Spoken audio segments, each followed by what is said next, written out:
आप देख रहे हैं आरटीआई इन्वेस्टिगेशन न्यूज 18। 18 नोव्हेंबर तारीख सकाळी अंदाजे 4 वाजता जळगाव विधानसभा कॉन्स्टिट्युन्सीचं इंडिपेंडेंट कॅन्डिडेट होतं.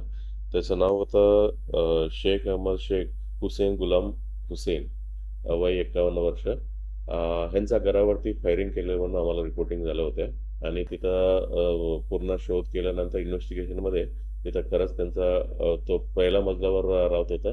त्यांचा घरचं खिडकीचा काच तुटलं होत्या, 2 बुलेट लागून आणि 1 बुलेट त्यांचं वॉलवर लागलं होतं. आणि गुन्हा दाखल झाल्यानंतर आम्ही पूर्ण चौकशी आणि तपास चालू होते.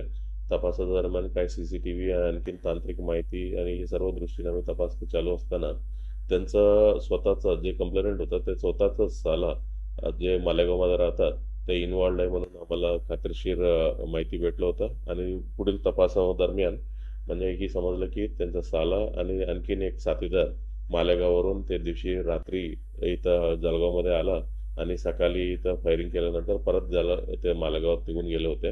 आणि आदल्या दिवशी म्हणजे 17 तारीख रात्री देखील म्हणजे इथे एकदा रेकी करायला तो त्यांचा साला हे आपल्या जळगावमध्ये आले होते. ही सर्व गोष्टी आम्हाला आता खात्रीशीर डिटेक्शन झालेलं आहे आणि सध्या 3 लोकांना अटक करण्यात आलं होतं. त्या 3 लोकांचा स्वतः जे उमेदवार होते त्यांना आणि त्याचा मुलगा शेख शिबान आणि दुसरा एक जे बाईकवर आलं होते आणि पाठीमागे बसलो होते त्याचा इरफान अहमद मोहम्मद हुसेन, वय 32 वर्ष, राहणारे मालेगाव. असं 3 लोकांना अटक केलेलं आहे. आणखीन 2 लोकांना अटक करणं बाकी आहे. जे मेन ज्यांनी फायरिंग केलं होतं तो फरारी आहे सध्या, आणि जे ते आणखीन एक उमेदवार आहे त्यांचा लहान मुलं आहे त्यांना देखील म्हणजे अटक करणं बाकी आहे.